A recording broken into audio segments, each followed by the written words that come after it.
예, 24장은 크레딧 마켓에 대한 이야기입니다. 크레딧 마켓을 우리가 신용시장이라고 부르기도 하고요. 신용시장 또는 뭐 대부시장이라고 부르기도 합니다. 그래서 영어로는 대부시장을 loanable fund market이라고 부르고요. loanable funds market. 그래서 론은 다 아실 거라고 생각해요. 론은 이제 뭐 한국에서도 일상 용어로 론, 약간 제2금융권의 어떤 좀 의미가 많이 있어서 한 한글로 표현하면 좀 그렇긴 한데요. 그러니까 그래서 론은 보편적으로 우리가 빌리는 돈, 빌린 돈을 가리키는 말이고요.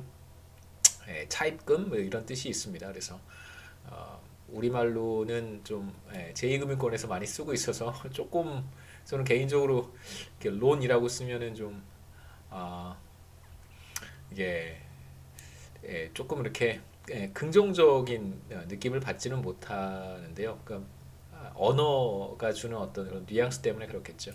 그래서 크레딧이라고 하는 것은 실제로 그런 지표가 있습니다. 가계 신용이라고 하는 지표가 있는데 household credit이라고 표현을 하는데요. 가계 신용이라고 하는 것은 이제 가계 부문에서 얼마만큼의 돈을 빌렸는가, 가계 부문에서 빌린 돈을 가리키는 지표고요. 국가 경제 내에서 가계 부문이 얼마만큼의 돈을 차입을 했는가, 가계 부문의 차입 규모를 보여주는 것이 바로 가계 신용이라고 하는 지표입니다. 차입 규모. 네.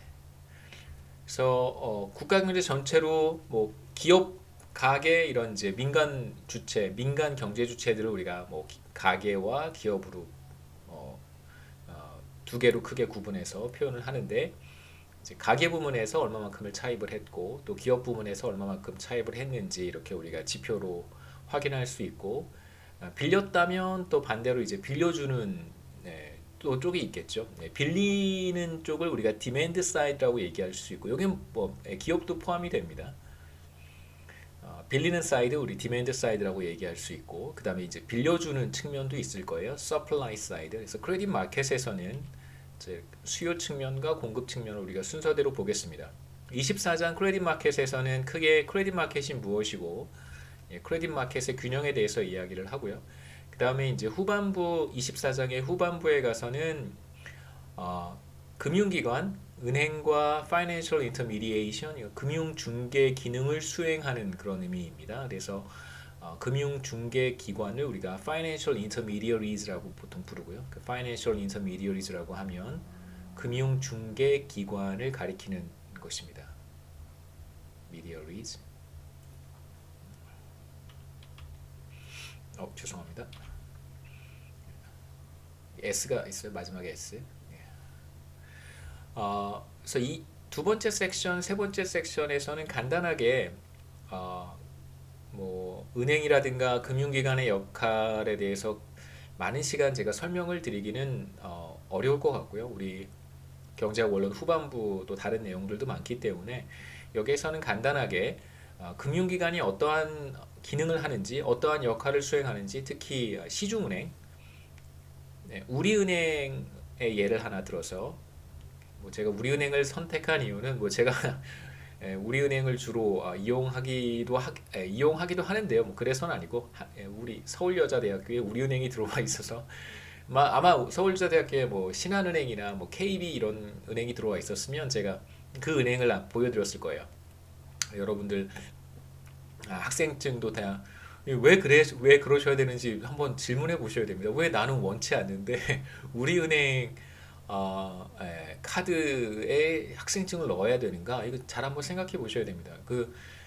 저는 여러 해 동안 학생들한테 그런 문제 제기를 했었는데요. 내가 원치 않으면 굳이 우리은행 뭐죠? 데뷔 카드에 학생증을 넣는 것을 선택하지 않을 수도 있게 해줘야 되지 않는가? 뭐 이런 생각을 하고 있습니다만, 여하튼 우리은행의 이제 대차대조표라고 하는 밸런스 쉿을 여기서 한번 보도록 하겠습니다. 간단하게 설명을 드릴게요. 그래서 밸런스 쉿을 보면 우리은행이 어떠한 기능을 수행하고 어떻게 영업 활동을 하는지를 우리가 조금 쉽게 이해할 수 있을 거라고 생각합니다. 첫 번째 섹션 다시 돌아왔어요. 크레딧 마켓에서 우리가 디맨드 사이드, 그 다음에 서플라이 사이드, 그 다음에 이제 크레딧 마켓에서의 균형에 대한 이야기를 여기에서 좀 하도록 하겠습니다. 자, 크레딧 마켓이란 무엇인가? What's the credit market? 크레딧 마켓이 무엇인가를 생각하기 전에 우리가 간단한 예를 하나 생각해 볼 텐데요. 이제 여러분들이 좋은 사업 아이템이 있어서 새로운 사업을 시작할까 생각 중입니다. 뭐 대단한 사업은 아니고요. 뭐 이미 이제 시장을 떠났지만 타다와 같은 형태의 네, 타다와 같은 형태의 사업을 여러분 생각하고 있다고 해보죠. 그래서 이제 택시 혹은 뭐 리무진 이런 회사를 만들어서 뭐 영업을 하는 거예요. 근데 중요한 것은 뭐 친환경 자동차들이에요. 그래서 100% 전기 자동차, 배터리 파워드 자동차를 이용을 해서 이제 뭐랄까요? 트랜스포테이션 서비스를 제공하는 그런 비즈니스를 생각하고 있습니다. 이 사업을 시작하기 위해서는 이제 50만 달러의 사업 자금이 필요한데 대략 우리 돈으로 하면 50만 달러니까 한 얼마죠? 한 6억 원 정도 상당하는 사업 자금이 필요합니다. 어떻게 이 50만 달러를 조달할 수 있을까? 그 지금 보셨던 간단한 예에서 실제로 여러분이 어떤 사업을 시작하고자 한다면 사업 자금이 필요할 거고요. 이제 그러기 위해서는 뭐 금융기관을 가든 혹은 은행을 가든 자금을 조달을 할 거예요. 그렇다면 이제 여러분은 크레딧 마켓에서 이제 디맨드 사이드에 위치하게 됩니다. 수요 측면에 수요 사이드에 위치하는 것이죠. 그 자금을 필요로 하는 사람들에 대한 이야기를 우리가 먼저 시작할 텐데 제가 말씀드렸던 예는 디맨드 사이드에 있는 기업의 경우 한번 생각해 보자고 말씀을 드렸어요. 실제로 우리가 조금 그림을 크게 큰 그림을 생각해 본다면 실제로 매해마다 한국에서도 그렇고 전 세계적으로도 그렇고 뭐 셀 수 없이 많은 기업들, 그 다음에 셀 수 없이 많은 뭐 회사, 그 다음에 여러 사업체 또 가게 소비자들이 새로운 사업을 시작하거나 혹은 뭐 기존의 사업을 확장하기 위해서 금융기관으로부터 이제 돈을 빌립니다. 당연히 소비자들도 자동차를 구입하거나 뭐 집을 구입하기 위해서 이제 차입을 하죠. 그래서 사업을 시작하거나 신규 사업 혹은 사업 확장을 통해서 돈을 빌리는 사업체들도 있고 그 다음에 자동차와 주택 같은 것을 우리가 내구재라고 부르거든요. 내구재 소비의 특징이 뭐냐면 물론 이제 자동차나 집을 목돈을 다 내고 그만큼 현금을 가지고 있어서 자동차는 가능할 수 있을 것 같아요. 근데 집을 현금을 다 내고 사는 사람은 제가 알기로는 거의 없습니다만 예, 자동차나 집과 같은 내구재를 구입할 때의 특징은 뭐냐면 그 금액의 일부만 지급을 하고 나머지는 이제 그 파이낸싱을 통해서 구입하는 경우가 이제 일반적이라고 할 수 있겠죠. 그래서 돈을 빌려서 차액을 분할 상환하는 방식으로 구입을 하는 것이 일반적입니다. 그러기 위해서는 이제 내구재 구입에 차입이 필요하겠죠. 그래서 이렇게 가게와 기업들이 여러 가지 경제적 거래를 위해서 뭐 사업체 같은 경우에는 신규 사업을 시작한다든가 혹은 사업체를 확장한다든가 소비자의 경우에는 주택을 구입한다든가 혹은 뭐 학비를 조달하기 위해서 필요한 자금을 이제 빌리는데 이러한 빌리는 사람들을 우리가 데러스라고 부르고요. 뭐 공식 이걸 이제 굳이 번역하면 채무자가 될 텐데 저는 조금 그 한글로 번역했을 때 그 채무자의 의미가 너무 좀 무거운 것 같아서 우리가 흔히 일상생활에서 사용하는 이제 채무자라고 하는 뜻이 있잖아요. 경제학의 컨텍스트에서 사용하는 채무자가 아니라 일상 용어에서 사용하는 채무자가 조금 이렇게 저 개인적으로는 조금 무거운 의미가 있어서 저는 굳이 이걸 채무자라고 번역하지 않고 그냥 차입자라고 번역하겠습니다. 차입을 한 사람. 보통 이제 저도 논문을 쓸 때 우리말로 한글로 논문을 쓸 때는 차입자라고 쓰지 표현하지 채무자라고 이렇게 표현하지는 않습니다. 그래서 차입자라고 해도 괜찮고요. 그 다음에 이제 빌리는 돈, 그 자동차를 구입하거나 주택을 구입하거나 사업을 확장, 시작하거나 확장할 때 바로 이 빌리는 돈을 이제 크레딧이라고 부릅니다. 신용이라고 부르겠죠. 그래서 빌리는 돈을 우리가 크레딧이라고 하고 빌리는 사람들을 뭐 차입자라고 이제 부르기도 합니다. 대부분의 이제 사업체들 혹은 소비자들 가게는 은행을 통해서 필요한 돈을 빌리고요. 예.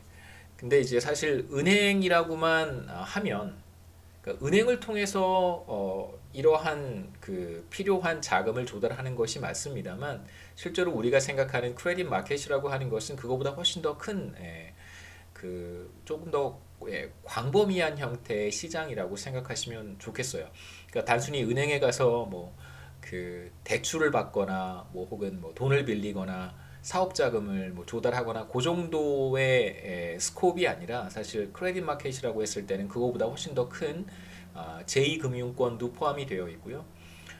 그 다음에 이제 그 이외에 여러 가지 뭐 증권사들이라든가 혹은 뭐 자산운용사라든가 혹은 뭐 사모펀드라든가 이러한 다양한 금융기관들까지 포괄하는 형태의 시장을 생각하시면 좋겠습니다. 그 다음에 뭐 그렇게도 생각해 보시면 좋을 것 같아요. 그 커머셜 뎃 여러 가지 뭐 채권을 발행해서 자금을 조달하는 시장까지도 포괄한다고 생각하시면 좋겠고요. 그 다음에 이제 심지어 나중에 보겠지만 정부가 필요할 때 들어와서 자금을 빌려갈 수 있는 그러한 시장. 실제로 정부는 정부 수입과 정부 지출을 대체로 이렇게 같도록 우리가 이걸 재정 수지라고 이야기를 하는데요. 정부의 수입은 보통 이제 조세 수입이겠죠.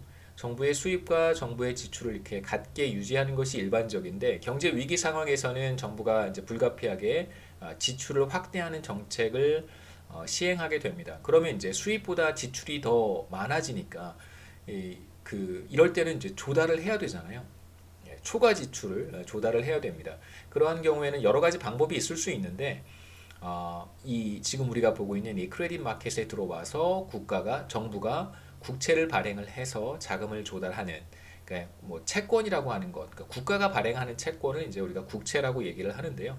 그러니까 채권이라고 하는 것은 일종의 그 차용증 정도라고 생각하시면 됩니다. 이제 개개인들끼리 돈을 빌리고 빌려줄 때 차용증 같은 거를 쓰는데 실제로 채권이라고 하는 것은 그 차용증은 이제 제가 만약에 누군가한테 돈을 빌려줄 때 그 사람으로부터 차용증을 받잖아요. 그럼 제가 그걸 잘 가지고 있다가 나중에 이제 약속한 시간이 되면 뭐 원금과 이자를 돌려받을 텐데 채권이라고 하는 것은 제가 이제 그 차용증을 다른 사람하고 한테 또 사고 팔 수 있는 그러한 금융 상품을 의미하는 것입니다. 뭐 이렇게 실제로 직관적으로 우리가 일상생활에서 경험하는 그러한 뭐 경제적 거래와 그렇게 다르진 않아요. 이제 거기에 이제 뭐가 조금 더 복잡한 어떤 이제 금융 상품이라든가 연계된 어떤 용어들 뭐 이런 것들이 좀 복잡해서 그렇지.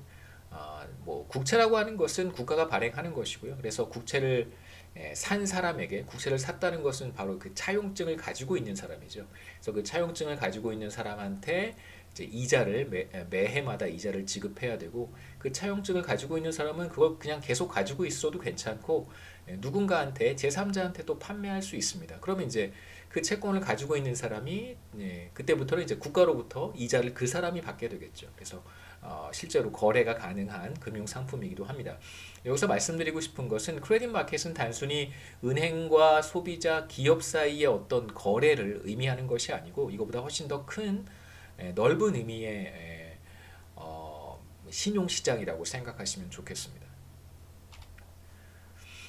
자, 이제 이자율에 대한 이야기를 좀 해야 되는데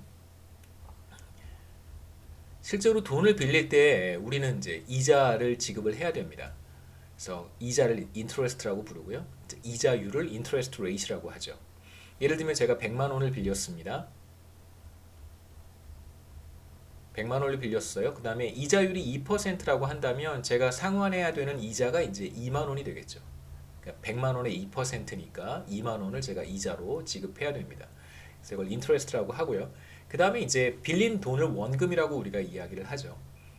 그래서 원금을 프린시펄이라고 부릅니다. 원금. 그래서 이자율이라고 하는 것은 뭐 당연하겠죠. 그러니까 1달러를 1년 동안 빌렸을 때 혹은 뭐 만 원을 1년 동안 빌렸을 때 빌린 사람이 빌려준 사람에게 1년 뒤에 지불해야 되는 바로 일종의 사용료라고 할 수 있습니다. 1년 동안 사용료, 1년 동안의 사용료 요라고 할 수 있겠죠. 이걸 이제 우리가 통상적으로 이자율이라고 부르고요. 뭐 혹은 이렇게도 부를 수 있습니다. 1달러를 1년 동안 빌렸을 때 발생하는 비용이라고도 할 수 있겠죠. 1달러를 1년 동안 빌렸어요. 그럼 1년 뒤에 1달러만 주면 당연히 안 되겠죠. 그것에 대한 비용을 지불해야 되는데 그 비용을 우리가 또 이자율이라고 부릅니다. 그다음에 이제 이렇게도 우리가 이해할 수 있어요. 오늘의 100만 원은 1년 뒤에 100만 원과 분명히 그 가치가 다릅니다. 뭐 물가 상승률 같은 걸 우리가 생각하지 않는다고 하더라도 우리가 100만 원을 은행에 예치를 하면 1년 뒤에 뭐 예를 들어서 102만 원을 받을 수 있잖아요. 그래서 지금 100만 원을 은행에 예치를 만약 한다면 1년 뒤에 102만 원을 받습니다. 뭐 이자 또 다 내야 되죠. 이자 소득세 이런 것도 또 있습니다. 이자로 인해서 소득이 발생하면 거기에 또 세금을 또 내야 돼요. 여하튼 102만 원을 제가 돌려받았어요. 그 얘기는 바로 지금 100만 원과 1년 뒤에 100만 원은 사실 그 가치가 다른 거예요. 그러니까 지금 100만 원을 1년 동안 잘 우리가 투자를 하면 어느 정도의 수익률을 얻을 수 있잖아요. 그게 102만 원이라고 해봅시다. 그렇다면 지금의 100만 원은 미래의 100만 원, 1년 뒤에 100만 원보다 더 가치가 있다라고 얘기할 수 있겠죠. 그래서 지금의 100만 원과 1년 뒤에 100만 원 사이의 어떤 교환 비율이다 이런 표현을 쓰기도 해요. 그래서 교환 비율.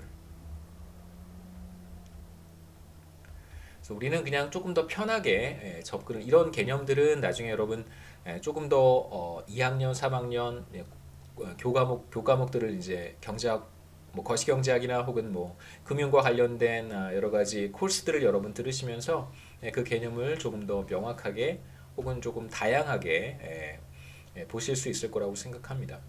자, 이제 L만큼을 빌린다고 한번 해보죠. 1년 동안 L 달러를 빌리는 경우 그리고 연간 이자율은 I라고 한번 해보겠습니다. 뭐 예를 들면 2%. 그다음 여기서 이제 I는 명목 이자율이에요.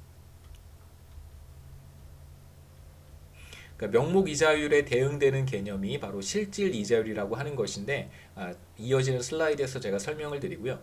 명목 이자율은 말 그대로 여러분이 금융기관을 가시거나 은행을 가시거나 혹은 뭐 미디어를 통해서 뭐 오늘의 금리 뭐 이런 거 이제 발표하잖아요.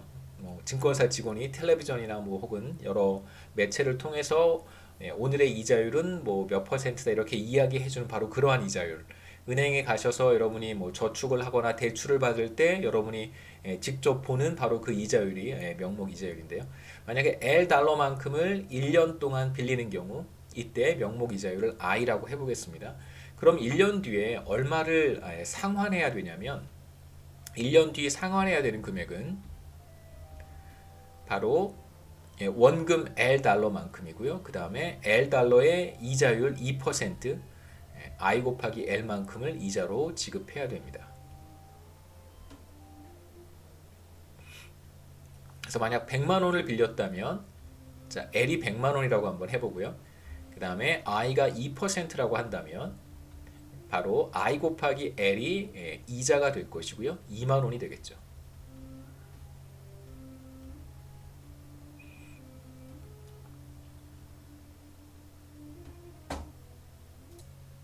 이제 이자율에 따라서 크레딧이 어떻게 영향을 받을 수 있는지 다시 말씀드리면 이자율에 따라서 빌리려고 하는 사람들, 기업들 어떻게 반응할 수 있는지 한번 보도록 할 텐데요. 앞서 우리가 처음에 이야기했던 것처럼 뭐 택시 앤 리무진 컴퍼니의 경우를 생각해 본다면 비즈니스를 시작하기 위해서는 이제 50만 달러가 필요한 상황입니다.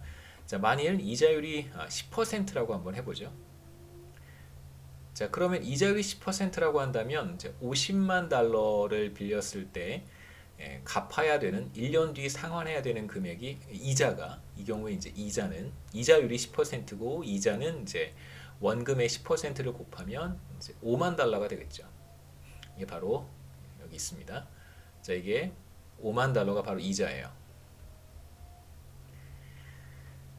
이 정도 지불해야 된다면 이자가 5만 달러 정도라면 뭐 고민해 볼 수 있겠죠. 이거보다 더 높은 수익을 낸다면 비즈니스를 통해서 5만 달러 연간 5만 달러 이상의 높은 수익을 낸다면 그렇다면 뭐 10%의 이자율로 50만 달러를 기꺼이 빌릴 용의가 있을 수도 있습니다. 이제 하나 또 생각해 볼 것은 만약에 이자율이 10%에서 50%로 상승한다면 어마어마한 수준이죠. 제 기억에 한국이 경제 위기를 겪었던 지금으로부터 한 20년쯤 전에 당시에 그때 이자율이 한 20%를 넘었었어요. 그때 제 기억에 시장 이자율입니다. 명목 이자율 20% 넘어서 저희가 대출을 받아서 저희 어머니께서 집을 구입을 하셨는데 아직도 기억이 나요. 그때 참 힘들었던 기억이 많이 납니다. 그때 그 이자 상환을 못 해가지고 소득 그러니까 경제 위기 상황에서는 소득이 확 줄어들잖아요. 저희 어머니 사업 뭐 하고 계셨는데 잘 안 돼가지고 집을 이제 팔았던 그런 기억이 있습니다. 당시 이자율이 20%가 넘었었어요. 20 몇 %였던 걸로 제가 기억을 합니다. 만약에 이자율이 50%까지 상승한다면 얘기가 좀 달라지겠죠. 그러면 매년 상환해야 되는 이자 부담이 전보다 크게 높아집니다. 그래서 50만 달러에 이제 0.5를 곱하면 이자를 계산할 수 있겠죠. 이제 50만 달러 곱하기 0.5를 하면 얼마가 되냐면 이제 25만 달러가 돼요. 절반이죠. 빌린 돈의 절반을 매년 상환을 해야 됩니다. 그래서 이자 지급 금액은 25만 달러가 되고요. 연간. 전보다 훨씬 더 큰 금액입니다. 그렇다면 이제 택시 리무진 컴퍼니가 굉장히 높은 수익을 낼 수 있다면 이거보다 훨씬 더 이자 부담을 하고 나서도 영업이익이 어느 정도 영업이익을 얻을 수 있을 만큼 높은 수익을 낸다면 50만 달러를 빌릴 수 있겠지만 만약 그렇지 않다면 다른 여러 가지 대안을 생각해 볼 수 있을 거예요. 아예 이러한 사업을 접어버릴 수도 있고 애초에 이제 사업을 시작하지 않는 것이죠. 50만 달러를 아예 빌리지 않을 수도 있고요. 또는 비즈니스의 규모를 조금 줄여서 사업을 조금 줄여서 대출받고자 하는 금액을 조금 더 줄일 수도 있을 거예요. 이자율이 굉장히 높다면 그러면 이제 어느 정도 수익이 발생할 수 있는 그런 이 정도면 수익이 50%의 이자를 부담하고서라도 수익이 난다라고 하는 계산을 한번 해볼 수 있다면 그래서 우리가 여기에서 생각해 볼 수 있는 것은 이자율이 상승할 때 기업이나 혹은 소비자들은 빌리려고 하는 금액의 크기가 줄어들거나 빌리려고 하는 사람들 혹은 기업들이 줄어든다는 것을 확인할 수 있습니다. 그래서 이자율이 상승할 때 바로 크레딧에 대한 수요량이 줄어들겠죠. 돈을 빌리려고 하는 사람들, 기업들이 줄어들 수도 있고 빌리려고 하는 금액의 규모가 줄어들 수도 있습니다. 그래서 크레딧에 대한 수요량이라고 제가 표현을 했고요. 이자율이 상승할 때 전보다 더 적은 사람들, 전보다 더 적은 기업들이 보다 높은 이자를 지급을 하고 돈을 빌리려고 할 것이기 때문에 당연히 이자율이 상승할 때 크레딧에 대한 디맨드, 수요량은 하락할 것입니다. 그래서 여기에서 이제 간단하게 우리가 보려고 하는 것은 피셔 이퀘이션이라고 하는 건데 사람들이 실제로 앞서 제가 무슨 얘기를 했냐면 이자율이 상승하면 크레딧에 대한 신용에 대한 수요량은 떨어진다고 했었어요. 그러니까 돈을 빌리려고 하는 사람들이 줄어들거나 혹은 빌리려고 하는 사람들이 빌리려고 하는 규모를 축소한다는 뜻이겠죠. 그게 이제 크레딧에 대한 수요량입니다. 이게 떨어지는 것인데 자 그렇다면 사람들이 민감하게 생각하는 것이 바로 명목 이자율인가 실질 이자율인가 하는 거예요. 그러니까 시장에서 은행에서 혹은 금융기관에서 공표하는 바로 그 이자율이 시장에서 결정되는 바로 그 이자율이 사람들의 의사결정에 중요한 영향을 미치는 이자율인가 아니면 우리가 다른 이자율을 생각해야 되는가. 그래서 우리가 명목 이자율이라고 하는 것과 실질 이자율이라고 하는 것을 여기서 살펴볼 텐데요. 이 둘 사이의 관계를 명목 이자율은 바로 예, 명목 이자율에서 물가 상승률을 뺀 것을 우리가 실질 이자율이라고 이야기를 합니다. 그래서 real interest rate라고 하는 것은 바로 명목 이자율 마이너스 물가 상승률 혹은 inflation rate예요. 이렇게 한번 적어 보겠습니다. 실질 금리 혹은 뭐 실질 이자율은 예, 명목 금리 혹은 명목 이자율에서 물가 상승률을 차감한 거예요. 혹은 뭐 인플레이션율이라고 불러도 괜찮습니다. 물가 상승률 또는 인플레이션율.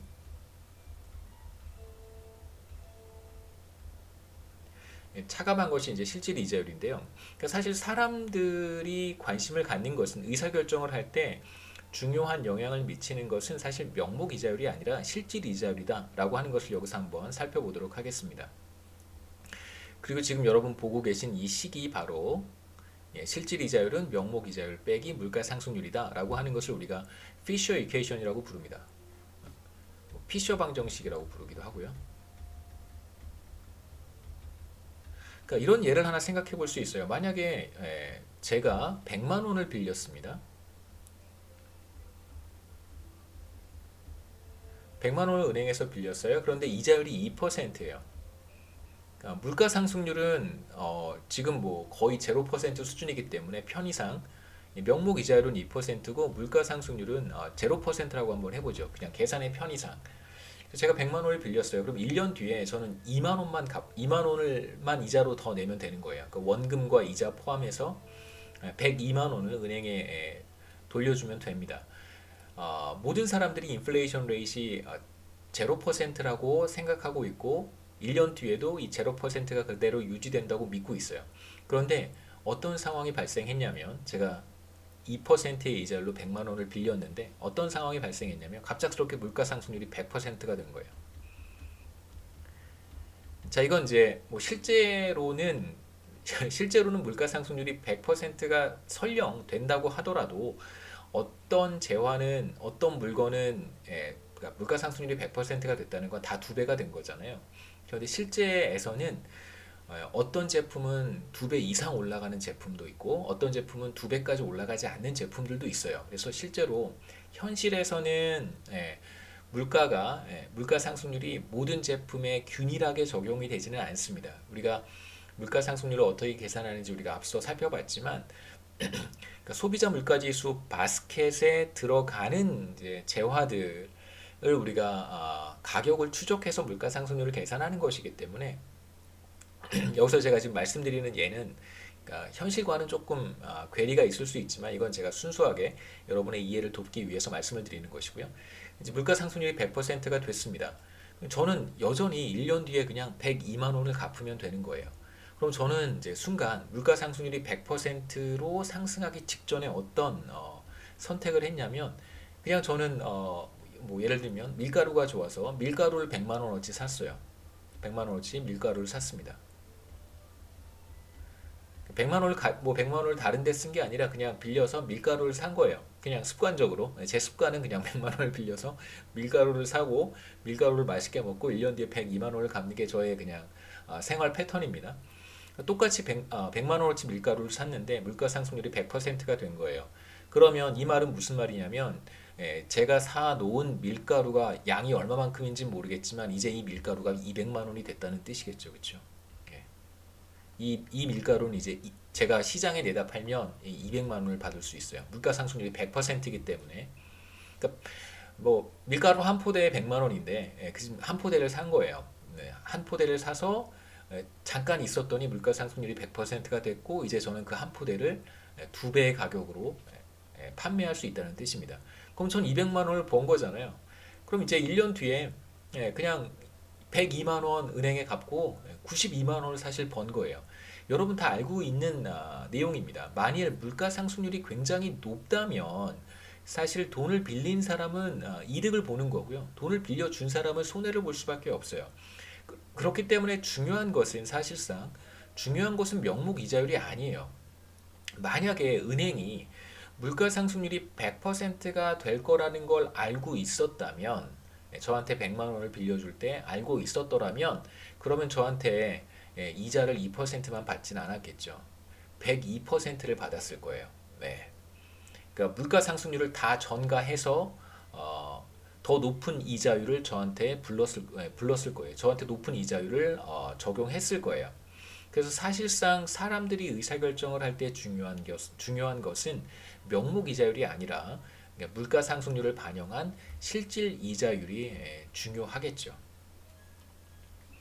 자, 하나 예를 생각해 보겠습니다. 명목 이자율이 5%고요. 물가 상승률이 2%라면 그러니까 피셔 이퀘이션에 따르면 실질 이자율은 3%라는 거예요.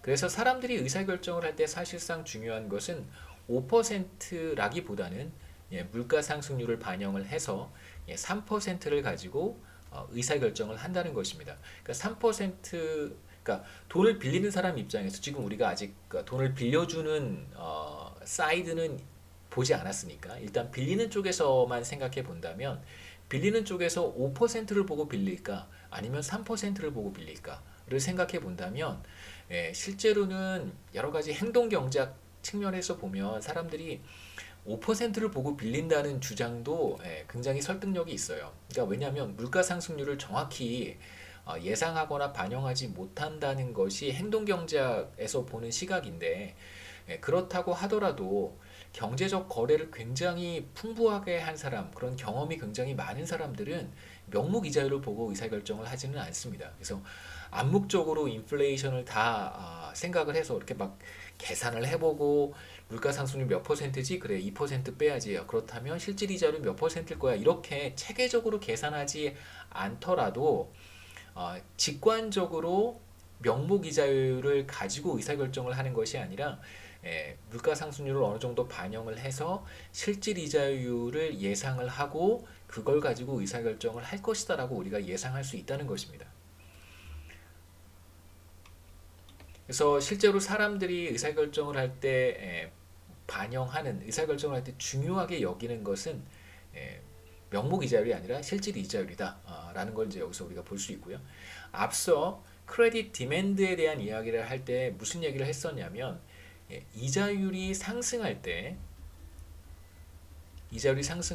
상승하게 되면 더 적은 사람들, 더 적은 기업들이 돈을 빌리려고 할 것이다. 또는 빌리되 더 적은 규모를 빌릴 것이다 라고 이야기를 했었습니다. 그래서 이자율이 상승할 때 크레딧에 대한 수요량이 하락한다. 수요량이 이제 하락한다는 이야기를 했었는데요. 이때 이제 우리가 중요하게 생각해야 되는 이자율은 바로 실질 이자율이다 라고 얘기할 수 있다는 것이죠.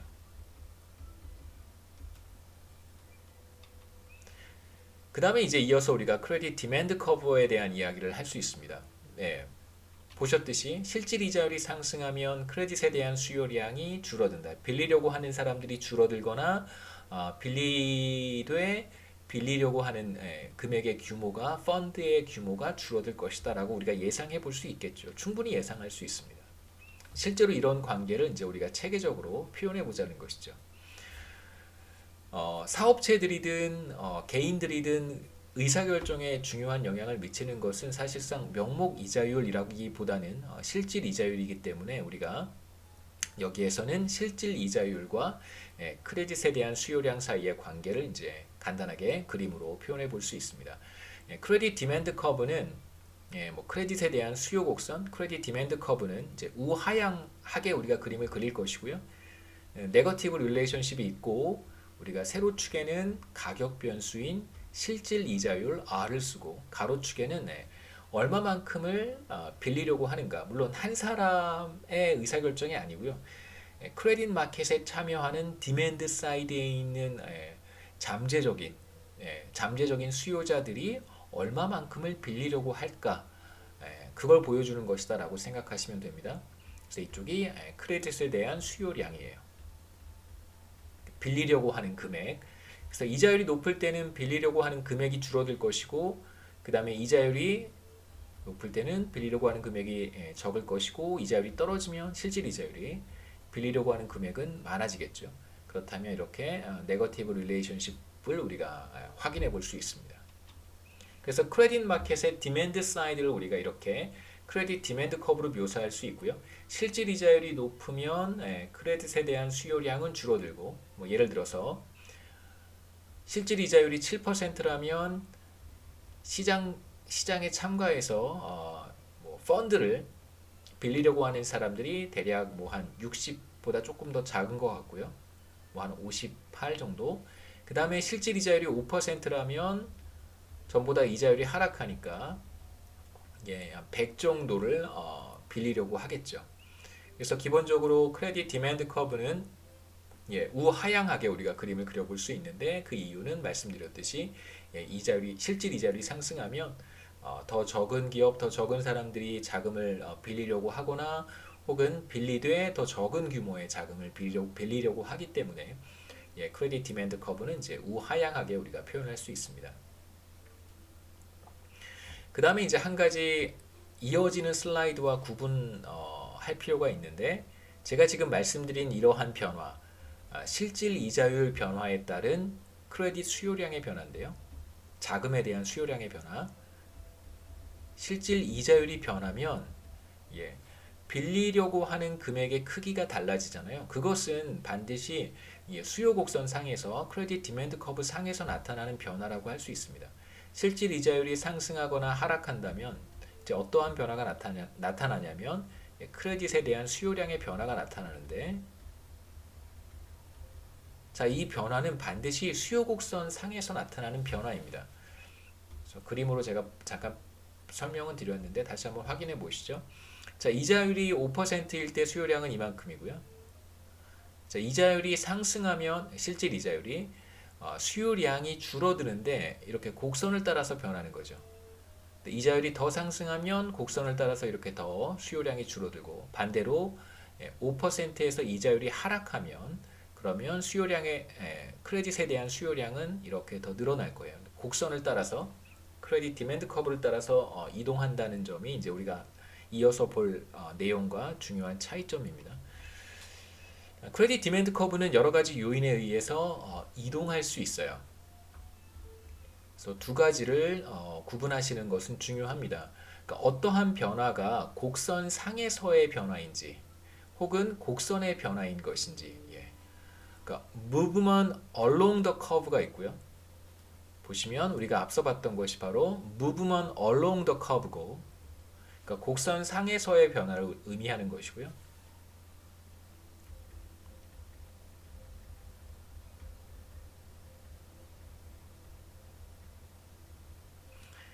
그 다음에 이제 우리가 여기서 보려고 하는 것은 이제 곡선의 이동이에요. 그러니까 shift 하는 것을 보는 것입니다. 그러니까 실질 이자율이 변할 때는 당연히 movement along the curve예요. 곡선 상에서 이렇게 왔다 갔다 하는 것이죠. 이자율이 상승하면 실질 이자율이 상승하면 크레딧에 대한 수요량이 줄어들고 이자율이 하락하면 크레딧에 대한 수요량이 늘어납니다. 이건 이제 곡선 상에서 이렇게 왔다 갔다 하는 거예요. 그런데 이제 다른 요인들, 이자율이 아닌 어떠한 요인들이 변화하면 그러면 이제 수요 곡선 자체가 이동할 수 있는데 어떠한 것들 때문에 수요 곡선이 이동할 수 있는가 그 요소들을 하나씩 보겠습니다. 첫 번째는 이제 기업들이 뭐 앞으로 사업 환경이 어떻게 달라질까 혹은 뭐 지금 현재 사업 환경이 어떻게 달라졌는가 이러한 인식의 변화로 인해서 자금에 대한 수요가 늘어날 수도 있고 자금에 대한 수요가 줄어들 수도 있습니다. 그래서 간단한 예를 한번 생각해 볼 수 있는데 첫 번째는 기본적으로 뭐 더 많은 자금을 빌리려고 하는 경우라고 할 수 있어요. 그래서 자금의 수요가 늘어나는 경우. 그래서 우리 교과서에는 이제 유나이티드 에어 UAE 케이스가 나왔는데 뭐 한국이니까 뭐 코리안 에어라인 뭐 왜 아시아나는 아닙니까? 라고 말씀하시면 아시아나 요즘 굉장히 어렵잖아요. 그래서 코리안 에어가 아시아나를 지금 인수하려고 하는 그런 분위기입니다. 그래서 코리안 에어로 해도 저도 사실 코리안 에어 잘 타지는 않는데요.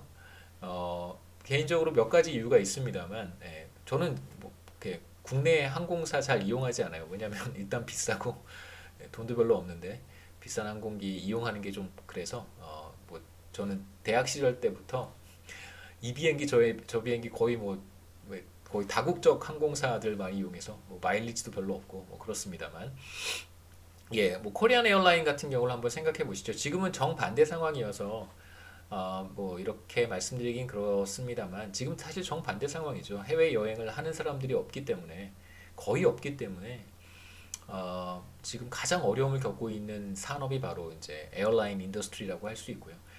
다른 국가들도 다 마찬가지입니다. 그 자국 항공사들에게 엄청난 지금 그 자금을 공급해주고 있어요. 일종의 공적 자금이죠. 국가가 혹은 뭐 다양한 형태로든 중앙은행이 유동성을 공급하고 있는 상황입니다. 안 그러면 이제 자국 항공사가 항공 산업이 붕괴되고 항공사가 뭐 사실 뱅크럽트 되는 것이죠. 예, 파산할 수 있는 상태이기 때문에 그 또 한편으로는 그런 전략적인 행동일 수도 있어요. 자국 항공사는 이제 다른 나라 항공사들과 경쟁을 해야 되는 상황이기 때문에 또 이제 자국 항공사를 보호해야 되는 또 여러 가지 전략적 차원에서 뭐 안보 전략적 차원에서 또 중요한 일이기도 합니다. 그래서 미국 같은 경우에도 몇 개 이제 항공사 있죠. UA라든가 아메리칸 에어라인이라든가 AA, UA가 이제 대표적인 항공사인데요. 엄청난 지금 공적 자금을 투입하고 있습니다. 예, 그 일시적인 현상이기 때문에 그래서 어떤 면에서는 사실 또 시장의 그러니까 시장에 개입하는 정부의 모습이기도 한데요. 정부의 시장 개입을 이제 어떻게 우리가 정당화할 것인지 또 어떻게 이해해야 될 것인가 또 중요한 사례가 될 것 같습니다. 지금은 이제 정반대 상황이긴 하지만 또 앞으로 어떻게 될지 모르기 때문에 네, 참 힘든 시기를 여러분도 보내고 계시고 저희들 모두 힘든 시기를 보내고 있습니다. 더 많은 여행자들이 항공권을 구매할 것이라고 뭐 회사가 예상을 하고 있습니다. 정반대 상황이어도 상관없겠죠. 정반대 상황도 제가 좀 이따 설명해 드릴게요. 자, 그렇다면 이제 칼은 어떤 선택을 할까? 당연히 승객들이 더 많이 늘어날 테니까 비행기를 더 많이 구입하려고 할 것이고요. 이제 그러려면 자금이 필요한데 회사 내 사내 유보금 같은 형태로 충분한 유동성을 확보하고 있다면 뭐 굳이 추가로 돈을 빌릴 필요는 없겠지만 만일 유동성이 필요하다면 이제 크레딧 마켓에 가서 필요한 자금을 이제 빌리려고 할 거예요. 더 많은 비행기를 뭐 구입할 수도 있고 빌려올 수도 있습니다. 자, 이러한 어떤 시장의 변화가 뭐 코리안 에어라인에서만 나타나는 것이 아니라 많은 기업들이 비슷한 상황에 직면하게 된다면 경기가 과열되는 상황이라고 할 수 있겠죠. 그런 상황에 직면하게 된다면 우리는 크레딧 디맨드 커브가 이자율과 상관없이 나타나는 현상이니까 이제 바깥쪽으로 이동한다라고 얘기할 수 있습니다. 한번 넘어가 보죠. 그래서 지금 우리가 본 여러 가지 비즈니스 어퍼튜니티가 좋아진다면 그렇다면 이제 크레딧 디맨드 커브가 이자율과 상관없이 나타나는 현상이니까요. 더 많은 크레딧을 빌리려고 할 거예요. 정반대 상황도 우리가 생각해 볼 수 있습니다. 지금 뭐 아시아나항공은 거의 뱅크럽 상황이고요. 코리안 에어라인도 거의 뭐 승객이 없어서 비행기를 띄울 수 없는 상황이라고 우리가 생각해 볼 수 있습니다. 그렇다면 당연히 크레딧 마켓에서 여러 회사들 뭐 대한항공뿐만이 아니라 다른 뭐 항공사들도 마찬가지일 것이고요. 항공사뿐만이 아니라 이번 팬데믹 관련해서 충격을 받은 무수히 많은 기업들이 비슷한 의사결정을 할 거라고 생각할 수 있습니다. 사업을 확장하기는커녕 뭐 기존의 사업체를 접어야 되는 상황일 수도 있기 때문에 당연히 크레딧에 대한 디맨드가 줄어들 것이다라고 생각할 수 있고요. 그렇다면 크레딧 마켓에서 이러한 상황이 거의 뭐 국가 내 모든 기업들한테 확산된다면 크레딧 수요는 줄어들 수 있습니다. 그렇다면 당연히 크레딧 디맨드 커브는 이자율과 상관없이 나타나는 현상이고요. 이렇게 안쪽으로 크레딧 수요가 줄어들 수 있겠죠. 이게 이제 첫 번째 상황이고 지금 우리는 어떤 상황을 보고 있냐면 크레딧 디맨드 커브 자체를 이동시키는 요인들에는 어떤 것이 있는가를 이제 하나씩 보고 있습니다. 이제 두 번째가 바로 가계의 선호의 변화, 가계 부분에서 나타나는 변화인데요. 선호의 변화, 그 다음에 여러 가지 미래에 대한 어떤 전망이 달라진다든가 미래에 대한 기대 혹은 뭐 예상 다 좋습니다. 혹은 전망, 뭐 상황에 따라서 이렇게 적절하게 단어를 사용하면 되니까요. 가계 부문에 대한 이야기를 우리가 할 때 가계가 차입하는 경우가 몇 가지가 있어요. 뭐 가계가 차입하는 경우에는 물론 이제 뭐 자영업 하시는 분들도 사실 차입을 하기 때문에 그런 부분은 조금 제외하고 우리가 주택을 구입하거나 혹은 자동차와 같은 내구재를 구입하거나 혹은 뭐 학비, 대학 학비 혹은 뭐 그 이상 뭐 석사 과정이나 박사 과정 혹은 로스쿨이나 뭐 메디컬 스쿨 같은 이런 이제 고등교육에 필요한 학비를 대출하는 경우도 있는데요. 이러한 경우 만일 이제 선호의 변화가 나타났어요. 사람들이 갑자기 전보다 주택을 더 많이 소유하고 싶어 한다든가, 그러니까 전세나 월세나 이렇게 렌트를 하던 사람들의 선호가 갑자기 이제 주택을 보유하고 싶어 하는 선호로 바뀌는 경우, 그래서 어떻게든 차입을 해서 주택을 구입하려고 하는 상태가 나타날 수도 있고요. 혹은 전에는 뭐 조금 작은 집, 뭐 이러한 집을 선호했었는데 갑자기 이제 조금 큰 집, 뭐 큰 집을 선호하는 어떤 주택 선호의 변화가 나타날 수도 있고요. 뭐 자동차도 마찬가지입니다. 이렇게 선호의 변화가 나타난다면 당연히 차입을 통해서 주택을 구입하거나 자동차를 구입하려고 하는 그런 변화가 나타날 수 있는데 이러한 선호의 변화는 이자율과 상관없이 나타나는 거예요. 이자율이 뭐 굳이 하락하지 않더라도 선호가 변화하게 되면 크레딧 마켓에서 크레딧에 대한 수요가 늘어난다고 우리가 볼 수 있습니다. 두 번째는 미래에 대한 어떤 전망이 낙관적으로 바뀔 때, 그렇죠? 미래에 뭐 수요가 늘어날 것이다, 혹은 미래에 나의 소득이 증가할 것이다, 미래의 경제 상황이 지금보다 더 좋아질 것이다라고 한다면 그렇다면 대체적으로 사람들은 더 많이 빌리려고 하는 경향이 있습니다. 그러니까 뭐 대표적으로 미래의 소득이 늘어난다고 예상한다면 당연히 오늘의 소비가 늘어나는 것이 맞고요. 그래서 오늘의 소비를 늘리려면 뭐 저축이 줄어들 수도 있겠지만 혹은 뭐 차입을 통해서 오늘의 소비를 늘리는 사람들도 있을 테니까요. 미래의 경제 상황이 낙관적이라고 예상되는 경우에도 차입이 늘어날 수 있어요. 그렇다면 크레딧 디맨드 커브는 아까 그림에서 보셨던 것처럼 바깥쪽으로 이동할 수 있겠죠. 이렇게 디맨드 커브가 바깥쪽으로 이동하게 됩니다.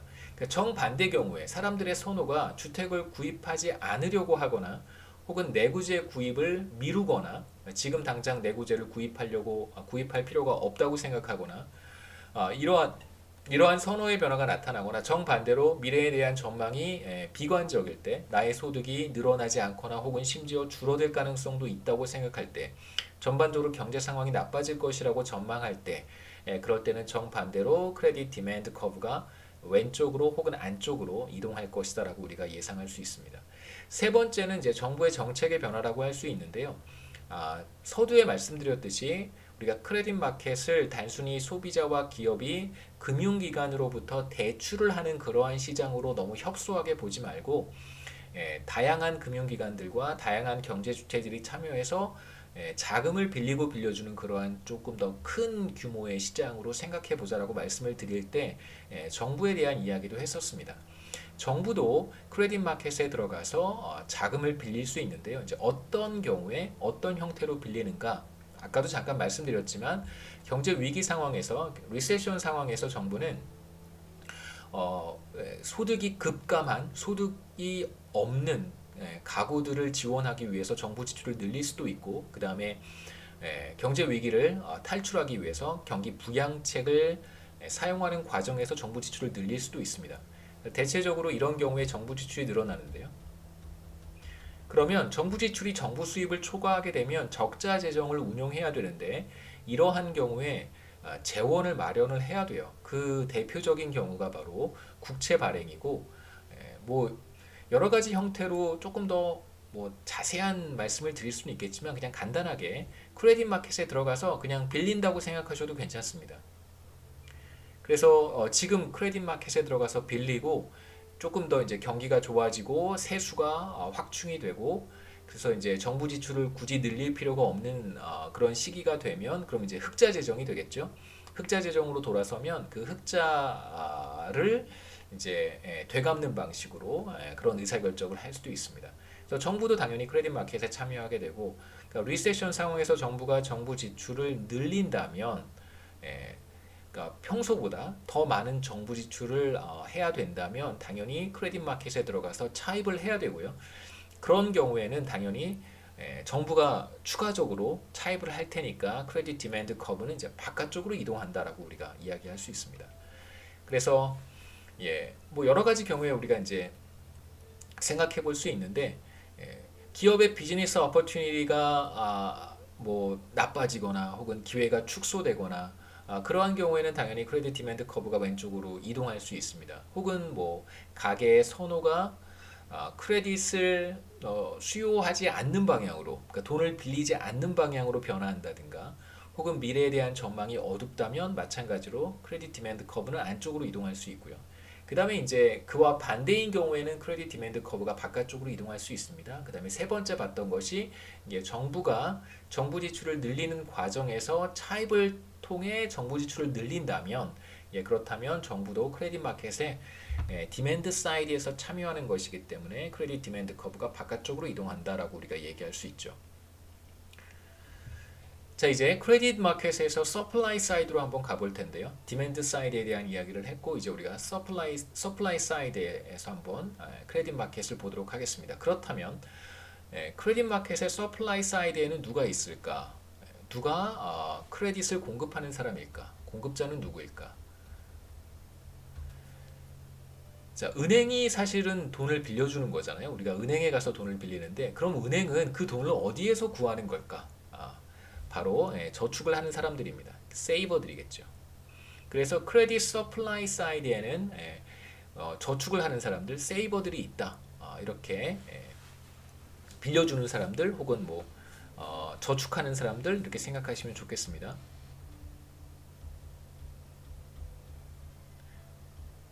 그러니까 저축하는 사람들이 결국은 누군가에게 내가 금융기관에 뭐 은행에 저축을 하면 당연히 저축을 할 때 그걸 이미 다 알고 있잖아요. 금융기관은 그것을 누군가에게 빌려줘서 수익을 내고 그 수익의 일부는 자기가 갖고 은행이 갖고 나머지는 나에게 주는 것이다라고 다 생각을 하고 이제 투자를 하거나 저축을 하는 것이죠.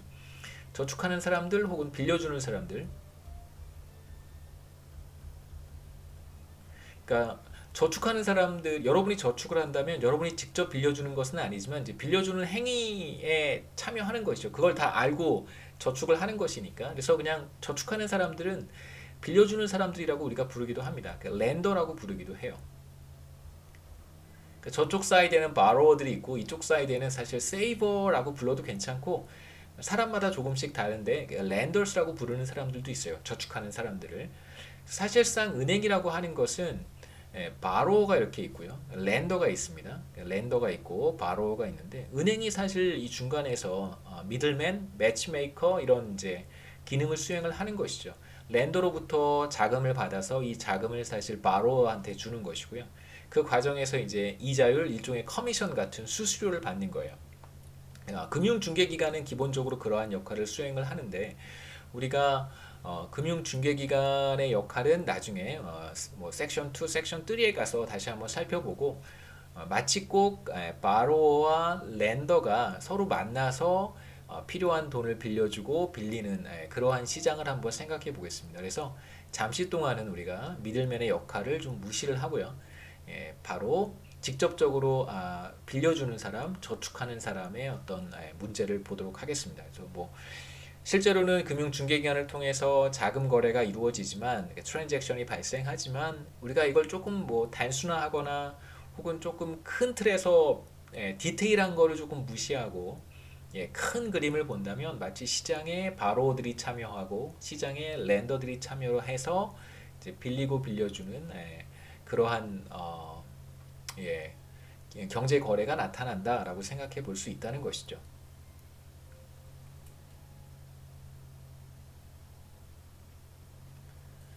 크레딧 서플라이 커브도 마찬가지로 우리가 도출해 볼 수 있는데 자 여기에서는 우리 몇 가지 이제 간단하게 정리를 해보고 크레딧 서플라이 커브를 한번 도출을 해보겠습니다. 근데 중요한 것은 실제로 저축하는 사람들 혹은 빌려주는 사람들, 그러니까 랜더 입장에서는 저축을 통해서 이자를 얻을 수 있겠죠. 저축은 혹은 누군가에게 돈을 빌려주는 행위, 빌려줌으로써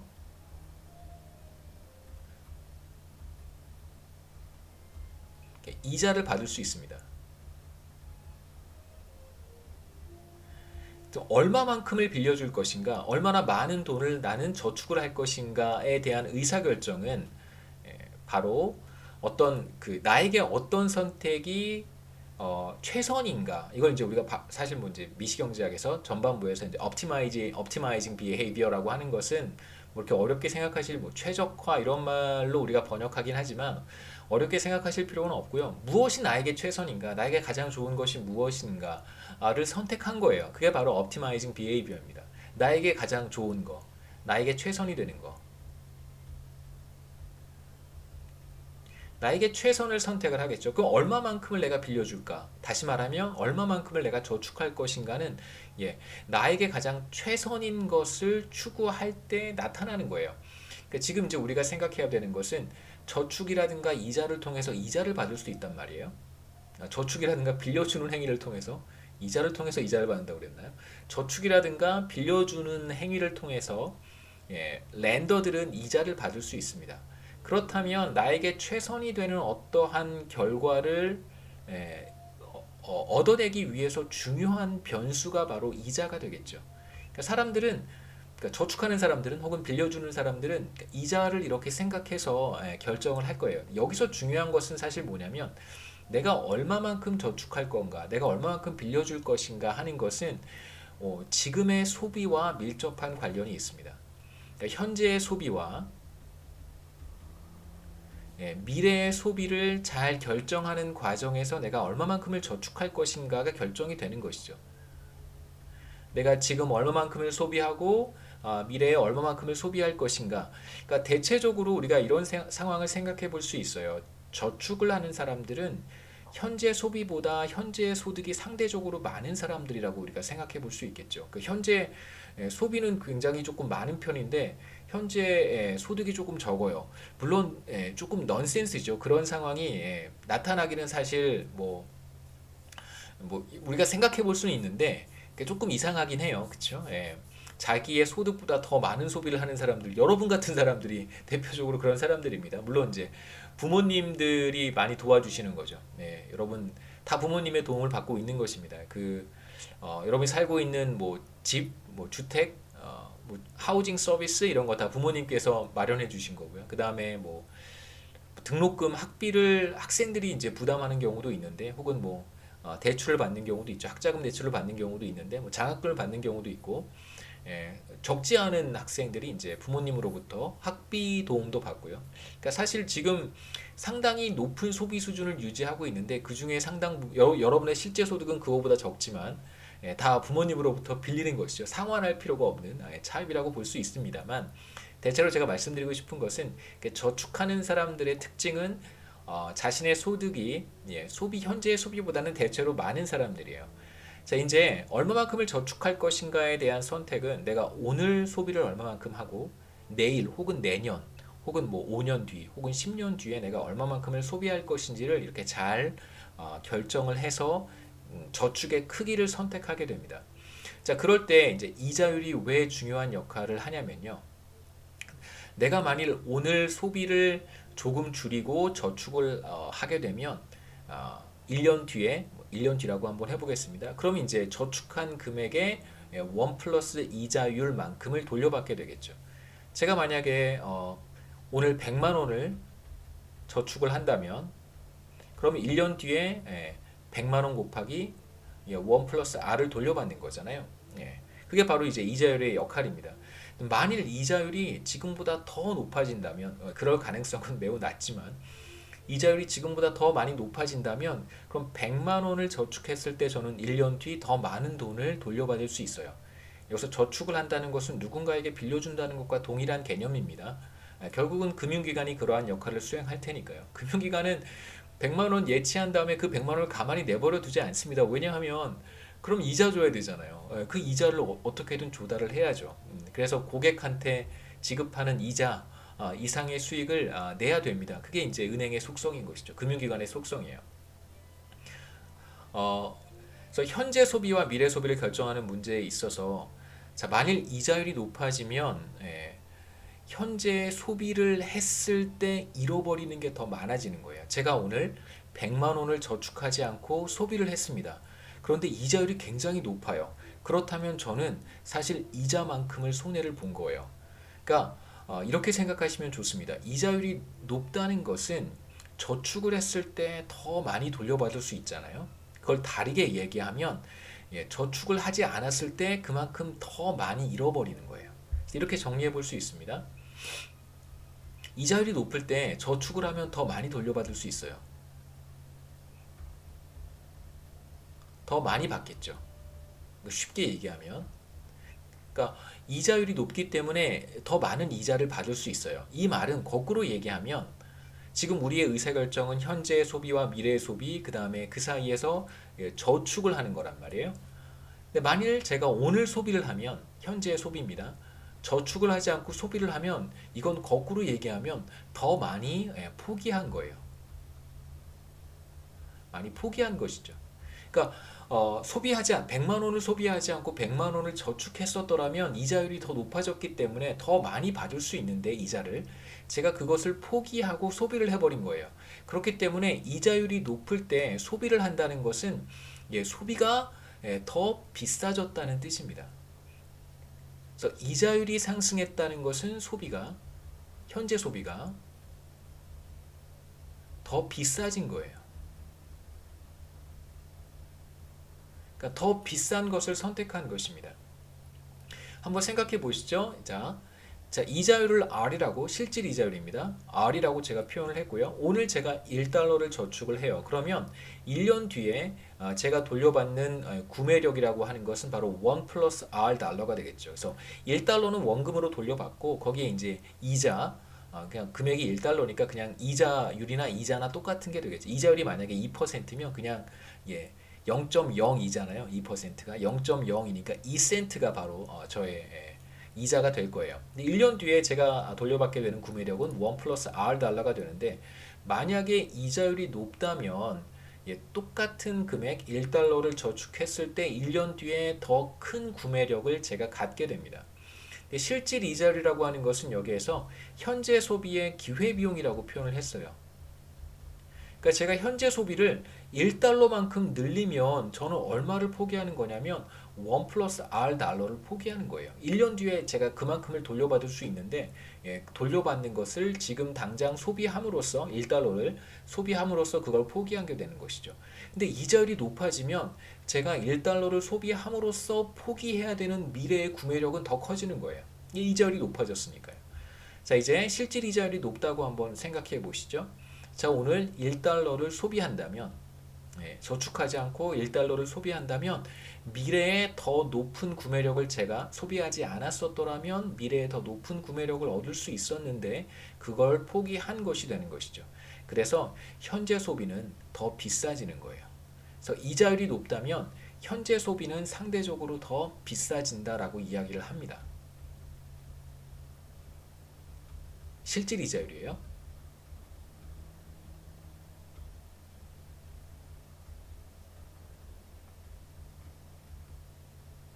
더 비싸진다. 그래서 이 말을 또 우리가 어떻게도 표현할 수 있냐면 현재 소비의 기회비용이 상승한다. 그러면 사람들이 어떻게 하겠어요? 원래 우리가 경제학 원론 전반부에서 합리적인 소비자는 비싼 거 적게 소비하고 싼 거는 상대적으로 많이 소비한단 말이에요. 그게 합리적인 소비자예요. 만일 우리가 계속해서 합리적인 소비자를 가정해 본다면 물론 100% 모든 소비자가 다 합리적이지는 않습니다. 뭐 행동경제학 측면에서 보면 약간 이상한 소비자들도 있고요.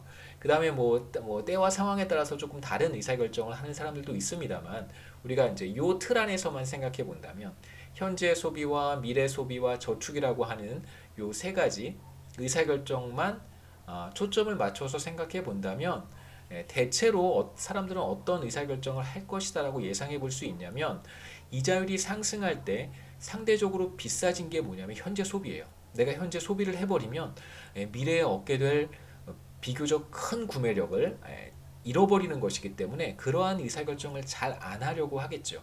그래서 실질 이자율이 상승하면 현재 소비의 기회비용이 높아지기 때문에 또는 현재 소비가 더 비싸지기 때문에 현재 소비는 줄이고 저축을 늘리는 의사결정을 할 거예요.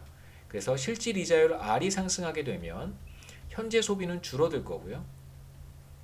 그 현재 소비를 줄여서 미래로 보내는 거예요. 그러면 구매력이 늘어나니까.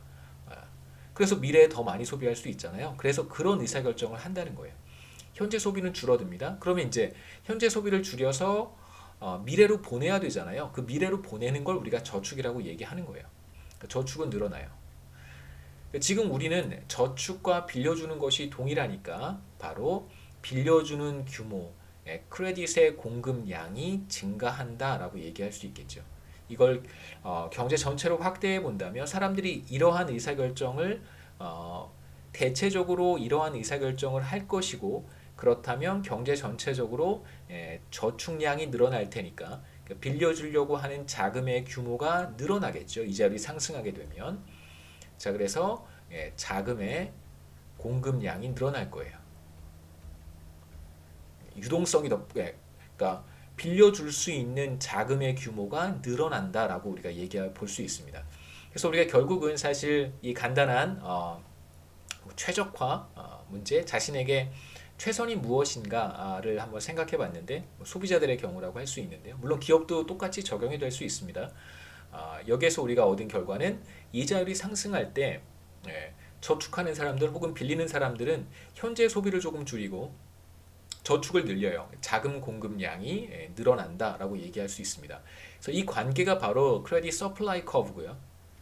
크레딧에 대한 공급 곡선이고 공급 곡선은 실질 이자율과 크레딧의 공급량 사이의 관계를 보여주는 하나의 스케줄이다라고 이야기할 수 있습니다. 그리고 이 스케줄은 반드시 우상향하게 우리가 표현하면 되겠죠. 이자율이 상승할 때 사람들은 저축을 늘리니까요. 빌려주려고 하는 자금의 양을 늘려가기 때문에 경제 전체적으로 봤을 때 크레딧의 공급량이 늘어날 거예요. 이자율이 상승하면 이자율이 5%일 때 크레딧의 공급량은 뭐 대략 한 85 정도 됐다고 한번 해보죠. 그런데 실질 이자율이 상승하게 되면 7%로 사람들이 전보다 더 저축을 하고 전보다 더 많은 돈을 미래를 위해서 투자를 하거나 누군가에게 빌려주려고 하기 때문에 경제 전체의 자금 공급량은 한 130까지 늘어날 것이다 라고 우리가 얘기할 수 있습니다. 그래서 크레딧 서플라이 커브는 우상향하고요. 반대로 앞서 봤듯이 크레딧 디맨드 커브는 이제 우하향하게 우리가 표현할 수 있겠죠.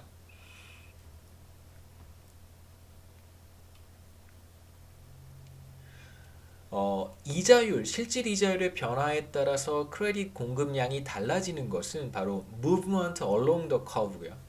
공급 곡선을 따라서 다시 한번 보겠습니다. 제가 이자율이 상승할 때 공급 곡선을 따라서 이렇게 크레딧 공급량이 늘어난다고 말씀을 드렸고 반대로 이자율이 하락한다면 이제 정반대 상황인 거예요. 이자율이 하락하면 내가 미래로 구매력을 보낸다고 하더라도 미래에 받게 되는 구매력은 전보다 더 줄어들어요. 그 말은 무슨 말이냐면 현재의 소비가 상대적으로 싸진 거예요. 그러니까 현재 내가 소비를 하고 저축을 줄이더라도 미래에 잃어버리는 것이 전과 비교했을 때 이자율이 하락한다면 전과 비교했을 때 잃어버리는 것이 더 줄어들기 때문에 이 경우에는 이자율이 하락하는 경우에는 사람들이 현재 소비는 늘리고 저축을 줄이는 의사결정을 하게 됩니다. 그렇기 때문에 경제 전체로 봤을 때 자금의 공급량은 줄어들겠죠. 그래서 이게 바로 지금 우리가 생각해보는 서플라이 커브 상에서의 변화, 공급 곡선 상에서의 변화는 반드시 이제 이자율이 변할 때 나타나는 현상이고요. 이자율이 변하지 않고 공급 곡선 자체가 변하는 그러한 경우도 있는데 공급 곡선 자체를 변화시키는 요인이 무엇인지 이제 이때는 이자율을 우리가 흔들면 안 되고요. 이자율이 고정되어 있을 때 실질 이자율이 고정되어 있을 때 크레딧 서플라이 커브를 이동시키는 바깥쪽으로 이동할 수도 있고 왼쪽으로 안쪽으로 이동할 수도 있는데 서플라이 커브를 이동시키는 요인들이 무엇인지를 이제 보도록 하겠습니다. 첫 번째는 저축의 동기가 달라질 때 저축 동기라고 할 수 있겠죠. 그 뭐 미래에 대한 어떤 불안 요소가 늘어나거나 혹은 갑작스럽게 기대 여명이 늘어나거나 더 오래 살 것 같다고 생각이 되거나 혹은 그로 인해서 여러 가지 질병이라든가 혹은 뭐 걱정해야 될 것들이 더 많아진다든가 이제 그렇다면 사실 저축에 대한 동기가 더 강화될 수도 있습니다. 이러한 이제 모티브가 세이빙 모티브가 전보다 더 강화된다고 우리가 볼 수 있겠죠. 여기 이제 우리 슬라이드에서 간단하게 적어 놓은 것은 경제 상황에 따라서도 세이빙 모티브가 달라질 수 있는데요. 자, 앞으로 경제가 더 나빠질 것이다라고 생각이 된다면 이제 사람들은 저축을 할 수 있는 사람들의 경우겠죠. 그러니까 소득 감소가 나타나서 이제 저축에 상당한 어려움을 겪는 사람들도 사실 상당히 많이 있어요. 우리가 이제 여기서 보는 사람들은 저축을 할 수 있는 여력이 있는 사람들의 경우입니다. 그렇다면 이 사람들은 미래를 준비하기 위해서 예비적인 동기라고 할 수 있어요. 그러니까 프리코셔너리한 목적으로 저축을 늘리게 되고 이건 사실 이자율의 변화와 상관이 없는 거예요. 이제 그렇다면 이러한 변화가 많은 사람들에게서 동시다발적으로 나타난다면 크레딧 마켓에서 크레딧에 대한 공급량이 늘어날 것이고 그렇다면 당연히 크레딧 서플라이 커브가 바깥쪽으로 이동하겠죠. 그래서 이렇게 저축에 대한 동기가 전보다 더 강화된다면 서플라이 커브는 이제 이쪽으로 이동할 거예요. 그러니까 이자율의 변화와 죄송합니다. 왜 안 나오죠? 가끔 왜 안 써지죠? 이렇게 오른쪽으로 이동할 수 있습니다. 뭐 마찬가지로 아까도 말씀드렸듯이 뭐 은퇴 연령에 근접한 사람일수록 당연히 뭐 저축을 더 하게 되고요. 인구 고령화가 대표적으로 뭐 저축의 동기를 강화하는 그런 요소로 작용할 수 있어요. 전보다 뭐 정년퇴직을 해야 되는 나이는 전과 똑같은데 전보다 더 오래 살아야 된다면 은퇴 이후에 생존 기간이 전보다 더 길어진다면 당연히 은퇴 이전에 사람들이 저축을 늘리려고 하는 동기가 강화될 수 있습니다. 그래서 이 경우에 이제 크레딧 서플라이 커브가 오른쪽으로 혹은 바깥쪽으로 이동한다고 얘기할 수 있고요. 두 번째는 이제 기업 측면에서도 동일한 저축에 대한 동기가 강화될 수 있는데요.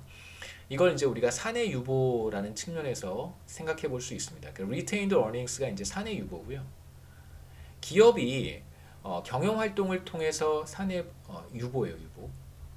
경영 활동을 통해서 상당한 이윤을 이제 창출할 수 있는데, 자, 이 경우에 창출한 이윤을 주주들에게 배당할 수도 있습니다. 그러니까 스탁홀더들에게 배당금을 지급하는 형태로 다 배당을 할 수도 있고요. 그렇지 않고 배당을 하지 않고 이것을 그냥 회사가 적립을 해두고 있을 수도 있어요. 이걸 이제 우리가 사내 유보라고 합니다.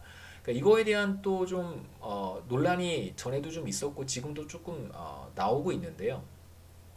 그러니까 왜 사내 유보를 쌓아두고 있느냐? 빨리 주주들한테 배당을 해라 이렇게 얘기할 수도 있는데 지금 우리가 생각하는 상황은 기업이 만약에 자금 조달이 쉽지 않아요. 미래에 투자를 해야 되는 투자 플랜들이 프로젝트들이 많이 있는데 실제로 크레딧 마켓에 가서 자금을 조달하는 것이 그러니까 투자를 위한 자금을 조달하는 것이 사실 쉽지 않다면 기업은 어떤 의사결정을 할 수도 있냐면 주주들에게 이것을 배당금으로 지급하지 않고 사내 유보로 쌓아둔 다음에 미래 투자를 위해 사용할 수도 있다는 뜻입니다.